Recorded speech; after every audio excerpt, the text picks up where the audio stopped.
जब भी देखा है क्रिकेट में, स्पेशली पाकिस्तान और इंडिया के खेल को लेकर, तो कभी भी कोई अच्छी बात नहीं की गई, स्पेशली इंडियन मीडिया की जानिब से या उनके बोर्ड की जानिब से। लेकिन जो भी मोदी साहब की पॉलिसीज़ रही हैं, जितनी भी ख़तरनाक रही हैं, उसके बावजूद भी प्लेयर्स में हमने देखा है कि वो अच्छे तरीके से मिलते भी हैं, खेलते भी हैं। अभी भी उस कशीदगी की बात अगर बात की जाए तो जो पाक भारत क्रिकेटर्स हैं, अगर उनकी बात की जाए तो एक होने लगे हैं। जैसे कि अगर हम कैरेबियन लीग की बात करें तो शाहरुख खान की जो टीम है, जो उनकी एक फ्रेंचाइज है, उन्होंने 2 पाकिस्तानी खिलाड़ी हैं उनको लिया है। इसके साथ साथ वहाँ पर पाकिस्तानी प्लेयर्स और इंडियन प्लेयर्स जो हैं वो मिलकर खेलेंगे। यकीनन ये एक बड़ी अच्छा तासुर है और बड़ी अच्छी बात है क्रिकेट के लिए भी स्पेशली।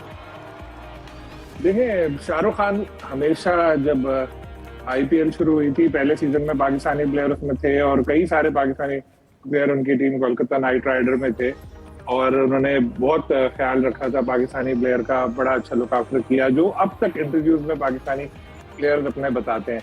लेकिन बाद में जो भारतीय गवर्नमेंट ने जब उनका अपना जीना हराम कर दिया शाहरुख का, तो फिर वो भी जरा थोड़ा पीछे हो गए। उनको पता था कि जरा मैं मोहब्बत जताऊंगा तो उनके लिए मसला पड़ जाएगा। उनके बेटे के साथ भी क्या हुआ सब जानते, किस तरह का केस में फंसाया गया था। तो इंडियंस, चाहे वो शाहरुख हो या दूसरे भी कुछ ऐसे हों जो थोड़ी बेहतर सोच रखते हैं, वो चाहते हैं कि पाकिस्तानी प्लेयर्स उनकी टीमों में खेलें। लेकिन उनकी जो गवर्नमेंट है, जाहिर है उससे डरते हैं, उनको रहना वहीं है और काम वहीं करना है, इस वजह से वो दूर दूर रहते हैं। लेकिन अभी कैरेबियन लीग है, होनी भी जाहिर है एक अलग मुल्क है, वेस्ट इंडीज में, वहां पर होनी है, तो इसलिए शायद ये सोच करके इधर इतना मसला नहीं होगा।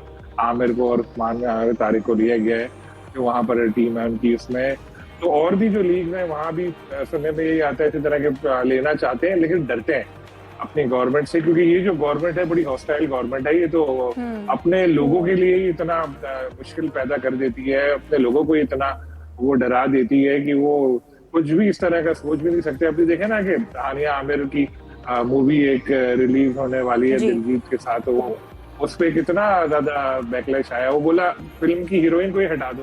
भाई, एक 3-2.5 घंटे की फिल्म में हीरोइन को हटा दिया तो 1 घंटे की बचेगी बस। लेकिन उन्होंने फिर भी एक स्टैंड लिया और वो रिलीज कर रहे हैं इंडिया के बाहर।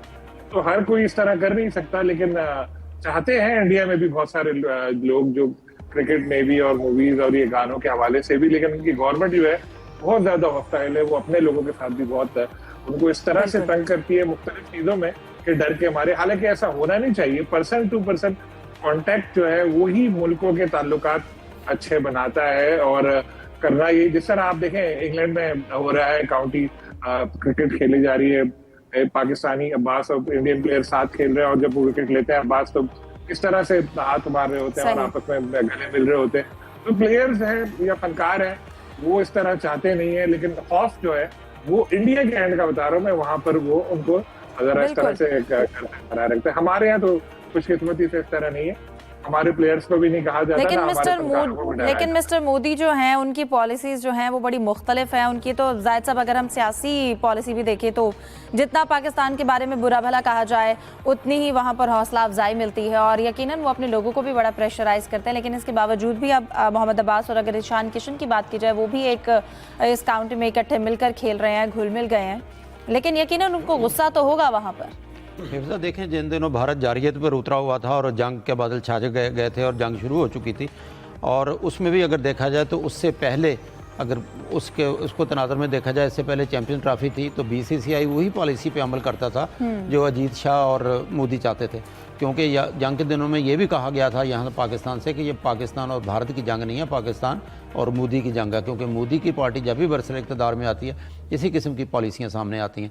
शाहरुख का जहाँ तक तल्लक है कि बोल्ड स्टेप लिया है, मैं समझता हूँ कोई ना कोई बैकलैश ज़रूर आएगा वहाँ से। लेकिन उनके 2 प्लेयर मोहम्मद आमिर, उस्मान तारिक को लिया उन्होंने कैरेबियन लीग के लिए, और जैसा अभी सलीम खालिक साहब जिक्र भी कर रहे थे, नॉटिंघम शायर की तरफ थे मोहम्मद अब्बास और भारत के ईशान किशन है, और वो खेल रहे हैं। प्लेयर खेलना चाहते हैं, लेकिन चैंपियंस ट्रॉफी से पहले जब यहाँ मीडिया ने शोर मचाया था भाई आपकी बाकी स्पोर्ट्स के लिए तो टीमें आ रही हैं, क्रिकेट क्यों नहीं हो सकती, तो फिर उन्होंने कबड्डी टीम को भी वीज़ा देने से इनकार कर दिया था। इससे पहले अगर आप देखें तो तमाम उनके प्लेयर बाकी टीमें आते थे, सिर्फ क्रिकेट नहीं आती थी। अब हाल ही में क्योंकि जो अगला टूर्नामेंट होना जूनियर हॉकी वर्ल्ड कप वो भारत में शेड्यूल है, और आज 24 तारीख थी आखिरी जब तक शेड्यूल का ऐलान होना था, वो भी अभी तक नहीं हुआ। और बहरहाल ये भी कहा जा रहा है कि हो सकता है पाकिस्तान के बगैर करें, यहाँ भी FIH वगैरह को एक्शन लेना चाहिए। फिर अगर जैसे क्रिकेट होती है इसी तरह से को भी न्यूट्रल वेन्यू पे ले जाएं।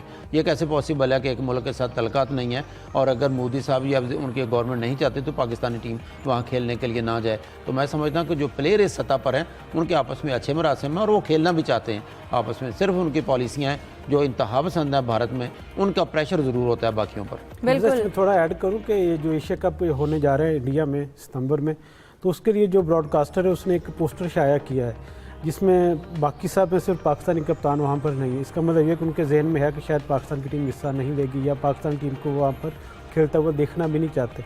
इससे आप अंदाज़ा लगा लें कि उनकी पाकिस्तान के साथ जो दुश्मनी है खेलों के मैदान में कितनी ज़्यादा सराहियत करती है। बिल्कुल Yusuf, junior hockey world cup उसके हवाले से भी अभी प्रॉपर शेड्यूल अनाउंस नहीं हुआ, वेन्यू के हवाले से यकीनन भारत तो नहीं चाहेगा कि पाकिस्तान जो है वो खेले या शामिल हो वहाँ पर।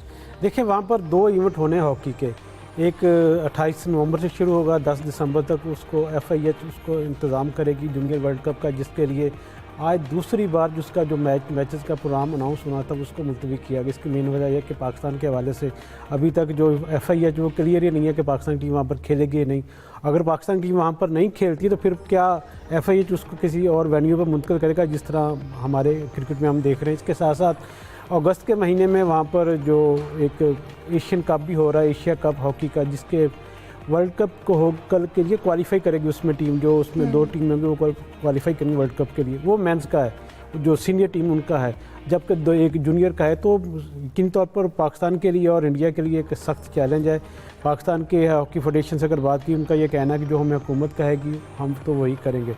अब ये बाल एशियन हॉकी फेडरेशन और FIH के कोर्ट में है कि वो इस जो मसला है इसको किस तरह टैकल करने में कामयाब होते हैं। यकीनी तौर पर खेल एक दूसरे को करीब लाते हैं। अगर जिस तरह क्रिकेट में ये फार्मूला अपनाया गया कि पाकिस्तान की टीम के मैचेस न्यूट्रल वेन्यू पर हों, इस तरह हॉकी में भी यकीनी तौर पर FIH और मलेशियन और जो एशियन हॉकी फेडरेशन है उसको वहाँ पर करना चाहिए, ताकि जो खेल हैं ये चलते रहें, इससे सियासत से की नज़र ना हो। सही, ठीक है। यकीनन खेलों को सियासत की नज़र नहीं होना चाहिए और खेल यकीनन एक अमन का पैगाम लेकर जाते हैं, लेकिन हमेशा से इंडिया की पॉलिसी जो है वो खेलों को मुतासर करती रही है। हमने अभी इवेंट में भी देखा है, PSL और चैंपियंस ट्रॉफी में भी। लेकिन बहरहाल ये अच्छी चीज़ है जब वो इस कैरिबियन लीग में पाकिस्तान और इंडिया के प्लेयर्स मिलकर खेलेंगे। बहरहाल